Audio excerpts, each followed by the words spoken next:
Hello दोस्तों, स्वागत है आपका आपके अपने चैनल दी एग्जाम हेल्पर में। तो दोस्तों, इस वीडियो में हम देखने वाले हैं जो आपका आईबीपीएस, आरआरबी, क्लर्क एंड जो पीओ का आपका रिजल्ट आया है, फाइनल रिजल्ट 2024 का, यानी कि मेंस का और इंटरव्यू का मिला के जो रिजल्ट आया आपका फाइनल, है ना। क्लर्क में तो मेंस का आता है और पीओ में आपका इंटरव्यू और मेंस का फाइनल रिजल्ट आता है, वो आउट हो चुका है। ठीक है, इसके लिए कट ऑफ के ऊपर मैंने ऑलरेडी वीडियो बना दी कि क्या कट ऑफ गया ऑल स्टेट का, category wise and state wise मैंने उसमें बता दिया। आपके काफ़ी सारे कमेंट्स थे और मैंने बोला भी था कि नेक्स्ट वीडियो में बताऊंगा कि इसकी जो रिजर्व लिस्ट होती है वो क्या होती है। ठीक है, और कितने मार्क्स पर सिलेक्शन आपका यहाँ पर हो जाएगा और कब कब ये आउट होती है रिजर्व लिस्ट, कब कब आपको देखने को मिलती है। सबसे पहले तो देखेंगे कि रिजर्व लिस्ट क्या होती है। ठीक है, तो सबसे पहला हमारा डाउट है कि what is reserve list in RRB. ठीक है, तो ये क्या होती है। तो सबसे पहले ये जो लिस्ट होती है इसमें ये जो 10 से लेकर 15% तक आरआरबी क्या करता है, उसके पास जो वैकेंसी होती है वो उसको रिजर्व लिस्ट के तौर पर निकालता है। और ये जो वैकेंसी है वो कहाँ से आती है, तो ये वैकेंसी यहाँ से आती है कि मान के चलिए आपने पेपर दिया होगा आरआरबी पीओ का भी दिया होगा, साथ ही साथ आपने आरआरबी क्लर्क का भी यहाँ पर एग्जाम दिया होगा। ऐसे बहुत से स्टूडेंट होंगे, लगभग मान के चलिए 1000 में तो स्टूडेंट की संख्या होगी, 1000 नहीं तो 500 तो कम से कम होगी। ठीक है, तो ऐसे स्टूडेंट होंगे जिन्होंने दोनों एग्जाम दिए। अब उसका होगा क्या कि उसका यहाँ पर भी हो गया और यहाँ पर भी हो गया। तो वो क्या करेगा दोस्तों, वो क्या करेगा, उसने मान के चलिए दोनों एग्जाम दिए, दोनों क्लियर हो गए, तो अब इसको तो वो ज्वाइन करेगा नहीं, वो किसको करेगा, इसको ज्वाइन करेगा। तो इसकी सीट तो ये खाली होगी ना, तो एक सीट यहाँ मिली। तो ऐसे कई सारे स्टूडेंट होंगे जिनका पीओ और क्लर्क दोनों में हो जाएगा और वो क्या करेंगे, क्लर्क को छोड़ देंगे और पीओ को ज्वाइन कर लेंगे। एक तो ये होगी कि यहाँ से हमारा निकलेगा कि बहुत से कैंडिडेट पीओ को सेलेक्ट करेंगे अगर उनका दोनों में हो जाता तो। दूसरा चांस ये रहता है कि उनके और भी एग्जाम चल रहे होते हैं, जैसे बहुतों को जो आरआरबी वाला बैंक होता है, रीजनल रूरल बैंक, ग्रामीण बैंक जो होते हैं वो पसंद नहीं आते, वो भर देते हैं पर उनको जॉब चाहिए होती है। पर अगर उनका कहीं ना कहीं एसबीआई वगैरह में या आईबीपीएस में हो जाता है, पीओ में, इवन क्लर्क में, तो वो इस जॉब को छोड़ देते हैं। ठीक है, विद इन अ 1 ईयर।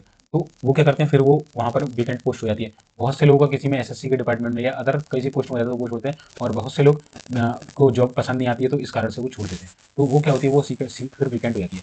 और ये रिजर्व लिस्ट जो होती है मैंने बता दी कैसे निकल, मतलब कौन सी वैकेंसी होती है, कैसे कैंडिडेट को फिल करते हैं, हो गया।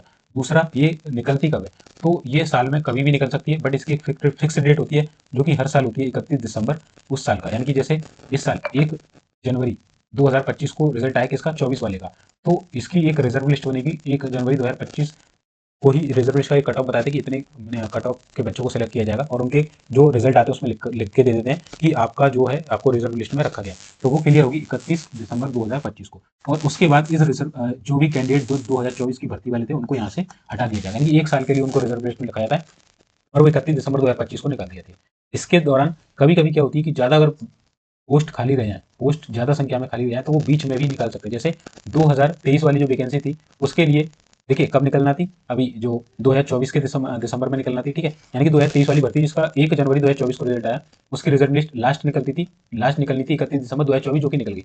बट इससे पहले भी जुलाई के मंथ में इसकी एक रिजर्व लिस्ट निकली थी।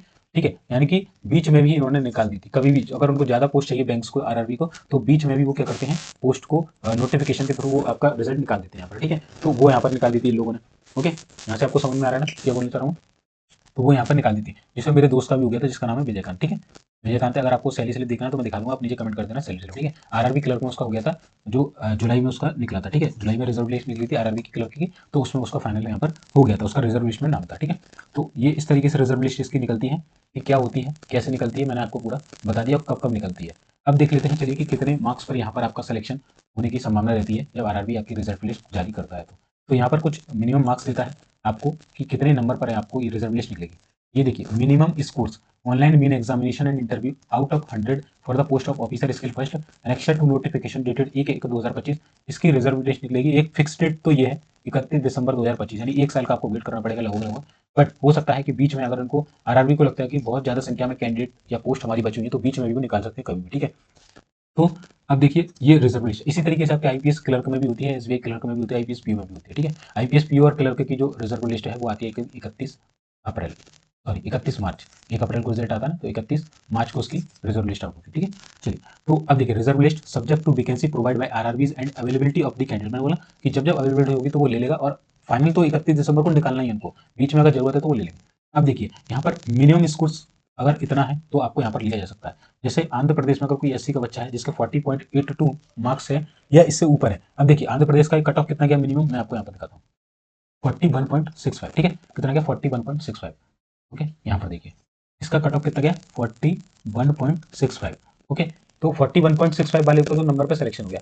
और 40.82 इतना तो मिनिमम होना ही चाहिए, यानी कि 40.82 से लेकर 41.65 के बीच में जिसके जितने मार्क्स होंगे, यानी 65 इधर से और कितने 18 उधर से, यानी कि इतने नंबर का गैप आ गया। ठीक है, 83.83 मार्क्स का गैप है जिसके मार्क्स में, तो उसका यहाँ पर सिलेक्शन हुआ। अगर हम यही देखें यूआर की कैटेगरी के तौर पर कि 45.18 रिजर्व लिस्ट रखी गई है और जो फाइनल सिलेक्शन मिनिमम हुआ था 46.70 हुआ था। कितने हुआ था?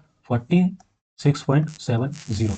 कितने का अंतर आ गया यहाँ से आप देख सकते हैं, 45.18, 46.18 और यहाँ से 70। ठीक है, यानी कि 52 52 1.52 नंबर का यहाँ पर गैप देखने को मिलेगा आपको। कितने का? 1.52 नंबर का गैप यहाँ पर आपको देखने को मिल गया। ठीक है, तो देखिए यहाँ पर यूआर में ज्यादा देखने को मिल रहा है, एससी के कैंडिडेट में कम, तो किसी किसी में ये कम देखने को मिलता है। तो कितने नंबर आपके अगर कट ऑफ है ना, मतलब ये वाले इससे तो ज्यादा ही होंगे ऑब्वियसली आपके, तो कितने ज्यादा होना चाहिए तब होगा। तो ये जो आपका आंकड़ा रहता है कि किस किस का फाइनल सिलेक्शन होने की उम्मीद है, तो वैसे तो ये रहता है कि 1 से 2 नंबर के बीच है तो आपका रिजर्व लिस्ट में यहाँ पर पूरे पूरे चांस है कि आपका नाम आ जाएगा। बट जिनके मैक्सिमम चांस है, मतलब नॉर्मल चांस है 1 से 2 के बीच में, बट जिनके 100% चांस होते हैं वो होते हैं विद इन अ 1। 1 नंबर के अंदर आपका अगर यहाँ पर मार्क्स आ रहे हैं तो आपका बिल्कुल यहाँ पर पूरे पूरे संभावना होती है कि आपका सिलेक्शन है।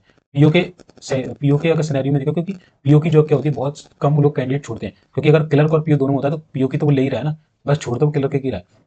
तो ये सीन होता है, और क्लर्क पीओ की जब जॉब मिल जाती है तो दूसरी जॉब में वो बहुत कम जाते हैं, जैसे एसबीआई वगैरह में बहुत कम लोग जाते हैं। तो यहाँ पर पीओ के कम मार्क्स देखने को मिला, तो जिनका फाइनल सिलेक्शन रिजर्व लिस्ट में होने की संभावना होती है वो होती है -1, यानी कि -1 के अंदर पॉइंटों में जिनके नंबर है ना 0.5 से लेकर और 0.8 या 0.7 तक इनके नंबर हैं, तो उनके यहाँ पर पूरे पूरे चांस होते हैं कि उनका यहाँ पर सिलेक्शन हो जाए। ठीक है, 1 से कम होने चाहिए आपके, तो आपका सिलेक्शन हो जाएगा। तो ये पूरा आपको यहाँ पर देख सकते हैं कि रिजर्व लिस्ट का कट ऑफ आपको यहाँ पर दिख रहा होगा अलग अलग कैटेगरी वाइज की कितना है। तो आप क्या करना, अपनी कैटेगरी के अकॉर्डिंग यहाँ पर देख लेना कि किसकी क्या कैटेगरी। मैं आपको यहाँ पर सभी स्टेट का लगाता हूँ, जैसे एमपी का देखेंगे तो 38.60 एससी का कैंडिडेट है, इसके ये आपका यहाँ पर कितना मिनिमम रिजर्व लिस्ट है, तो इससे इसके कितने ज्यादा है, और जो मिनिमम कट ऑफ है उसके बीच में कितना गैप है। मिनिमम कट ऑफ से जितना कम गैप होगा तो उसके सिलेक्शन उतने ज्यादा होने के चांसेस होंगे, इससे ज्यादा होने चाहिए, यानी कि लगभग 39 के समथिंग इसके मार्क्स होने चाहिए, 39 से ऊपर होने चाहिए। देखिए 38.60 है और इसका मिनिमम कट ऑफ कितना गया 14.38। ठीक है, कितना गया है इसका 14.38।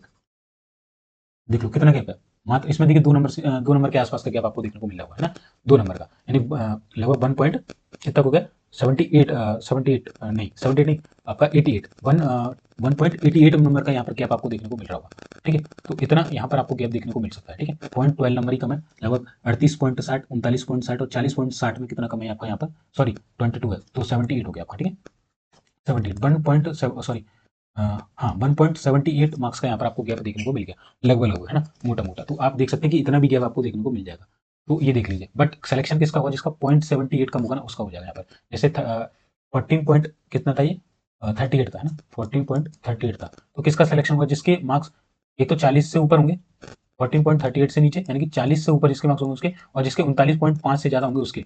यहाँ पर ज्यादा से चांस रहेंगे जो 39.5 है उनके, जितने उससे ज्यादा किसके, उसका चांस यहाँ पर ज्यादा रहने वाला है। ठीक है, तो इस तरीके से आप देख लेना, मतलब जो मिनिमम कट ऑफ है उसके नजदीक जिसके ज्यादा मार्क्स होंगे उसके यहाँ पर सिलेक्शन होने की पूरी पूरे संभावना रहती है। ठीक है, तो आप यहाँ पर देख लीजिए, मैं यूआर का बता देता हूँ और बाकी कैटेगरी का आप यहाँ पर देखते चलना।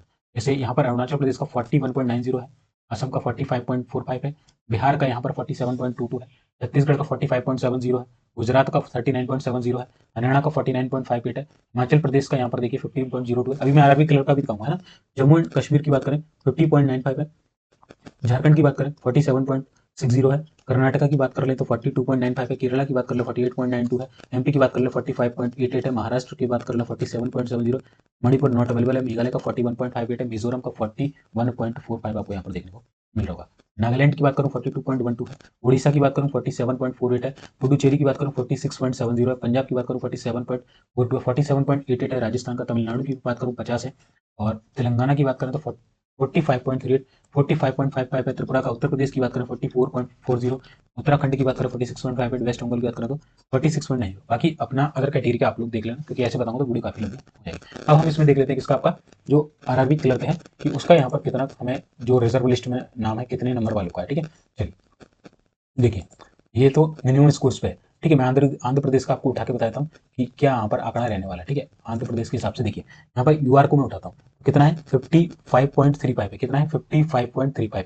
अब इसके जो यहाँ पर रिजर्व लिस्ट जारी की गई वो कितने से जारी की गई, देखिए कितना है 55.35। ठीक है, मैं आपको दिखाता हूँ 55.35 है ना। अब देखिए ये है रिजर्व लिस्ट, 55.35 था उसका इसका। ठीक है, और रिजर्व लिस्ट कितने पे निकली 52.97, अगर 53 मान ले मोटा मोटा, और यहाँ से देखिए 0.3 है और 0.38 और 53 के बाद 55 यानी 2.38, इतना गैप आ गया देख लीजिए। इतने गैप वालों को यहाँ पर रिजर्व लिस्ट में रखा गया यूआर कैटेगरी से, किसकी, आंध्र प्रदेश स्टेट की। अलग अलग स्टेट वाइज अलग अलग होता है, ठीक है। यहाँ पर देख सकते हैं minimum scores online bin examination out of 100 office assistant reserve list subject to vacancy provide by RRBs and availability of the candidates, ठीक है। तो 2.38 का यहाँ पर गैप दिख रहा है। वहीं हम देखें कि 47.57 है आंध्र प्रदेश का एससी कैटेगरी का, कितना है, ठीक है, मैं आपको दिखाता हूँ उसमें। चलिए मिनिमम स्कोर हम देखेंगे इसका आंध्र प्रदेश का, तो ये दिख रहा है एससी का 49.10, कितना है, 49.10, ओके, कितना 49.10 है। अब यहाँ से देखिए 47.57, 48.57, तो एक तो वो हो गया, और यहाँ से 0.43 और 0.10 हो गया, यानी 1.53 का गैप आपको देखने को मिल गया इसके और इसके बीच में। अब देखिए जनरल में काफी गैप है 2.38 का, और एससी में 1.53 का गैप रहेगा, मार्क कम रहेगा, ठीक है। तो अब सिलेक्शन किसका होगा, अब सिलेक्शन इसका हुआ जिस इसके मान के चलिए 49.10 तो लास्ट मिनिमम सिलेक्शन था, ठीक है। ये रिजर्व लिस्ट है 47 पे, तो सिलेक्शन किसका होगा, सिलेक्शन उसका होगा जिसके जो मार्क्स हैं वो मोर देन होंगे 48, और मैक्सिमम चांस रहेंगे 48.5 से, जिसके अवे मार्क्स हैं उसके यहाँ पर सिलेक्शन के चांस ज्यादा रहेंगे, ठीक है। और इसमें क्लर्क में वैसे तो संभावना होती है कि 1 से लेकर 2.5 नंबर के बीच में जिसके मार्क्स है उसका होने की पूरी पूरी संभावना होती है, बट मैक्सिमम चांस रहते हैं कि 1 से लेकर 1.5 के मार्क्स के बीच में आपके जितने होते हैं उसके चांस रहने की ज्यादा संभावना होती है। क्लर्क की वैकेंसी ज्यादा छोड़ते हैं, इसलिए इसमें वेरिएशन ज्यादा देखने को मिलता है 1 से 1.5 का। वहीं आप पीओ की बात करेंगे तो वो रहता है आपका अंडर 1 से नीचे वालों का सिलेक्शन ज्यादा होता है, ठीक है। तो ये मैंने आपको यहाँ पर बता दिया। चलिए मैं आपको यहाँ पर स्टेट वाइज दिखा देता हूँ कि क्या सिनेरियो रहने वाला है, ठीक है। देखिए तो यहाँ से आप देख सकते हैं, ठीक है, देखिए तो अलग अलग स्टेट का आप देख सकते हैं, जैसे यूआर का कितना है रिजर्व लिस्ट में जो कटा हुआ है 52.97, अरुणाचल प्रदेश में 48.41 है। बाकी स्टेट का आप देख लीजिए अपनी कैटेगरी के अकॉर्डिंग, ठीक है, वीडियो को पॉज करके। असम की बात करें 50.63, बिहार की बात करें 52.53, छत्तीसगढ़ की बात करें 50.28, और गुजरात की बात करें 51.07, हरियाणा की बात करें 54.88, हिमाचल प्रदेश का 54.69, जम्मू एंड कश्मीर का 52.16, झारखंड का 51.82, कर्नाटका का 51.97, केरला का 54.97, और मध्य प्रदेश की बात करें 53.35, महाराष्ट्र की बात करें तो यहाँ पर 55.60, मणिपुर की बात करें तो 52.75, मेघालय की बात करें 40.47, मिजोरम देख लीजिए 40.43, नागालैंड 46.16, उड़ीसा 55.6, पुडुचेरी 51.10। अगला देख लेते हैं हम लोग, ठीक है, नीचे देख लेते हैं। देखिए उड़ीसा की बात करें दोस्तों, यहाँ पर 55.69, 51.10 पुडुचेरी, पंजाब का 54.53, राजस्थान की बात करें तो 55.41, 54.97 है, तमिलनाडु का, तेलंगाना का 53.25, त्रिपुरा का 15.22, और यहाँ पर यूपी की बात करें 52.32, उत्तराखंड 55.10 एंड वेस्ट बंगाल 56.60। तो आपका मैंने बता दिया कि क्लर्क में अगर आपका 1 से 1.5 नंबर का गैप है मिनिमम कट ऑफ से तो भी आपके चांस है, वहीं पीओ में आपका विद इन 1 मार्क्स है, यानी एक या पॉइंटों में मार्क्स हैं, तो आपके पूरे पूरे चांस है सिलेक्शन के। कब रिजर्व लिस्ट आउट होती है, कैसे होती है, क्या होती है, पूरा मैंने आपको बता दिया। इसके अलावा भी कोई डाउट है तो नीचे कमेंट सेक्शन में कर देना। अगर ये पीडीएफ आपको चाहिए रिजर्व लिस्ट की, पूरा इसमें पूरा कट ऑफ वगैरह मैं आपको दिखा देता हूँ, ठीक है। देखिए आप ऊपर मैं आपको पीडीएफ दिखाता हूँ, क्लर्क और पीओ की दोनों की पीडीएफ है, मैंने वो डाल दी है। कहाँ पर मिलेगी आपको, इसमें पूरा देखिए कितनी वैकेंसी है आपकी, 1-1 2025 तक कितना क्या कट ऑफ गया, मिनिमम मैक्सिमम पूरा कुछ है इसमें, ठीक है। तो ये आप कहाँ से डाउनलोड कर पाएंगे, तो इसे डाउनलोड करने के लिए आपको सिंपली क्या करना है, टेलीग्राम पर चले जाना और द एग्जाम हेल्पर लिख देना, ठीक है। वहाँ पर मेरा चैनल मिल जाएगा, 16,000 के आसपास कैंडिडेट है वहाँ पर, ठीक है। तो उसको ज्वाइन कर लेना, वहाँ पर आपको पीडीएफ मिल जाएंगी आरआरबी पीओ और क्लर्क के फाइनल रिजल्ट के नाम से, वहाँ से जाकर आप डाउनलोड कर लेना। और इसी तरह की और अपडेट्स के लिए हमारे चैनल को सब्सक्राइब कर लेना और वीडियो को लाइक एंड शेयर जरूर कर देना। मिलते हैं फिर नेक्स्ट वीडियो में, तब तक के लिए जय हिंद, जय भारत।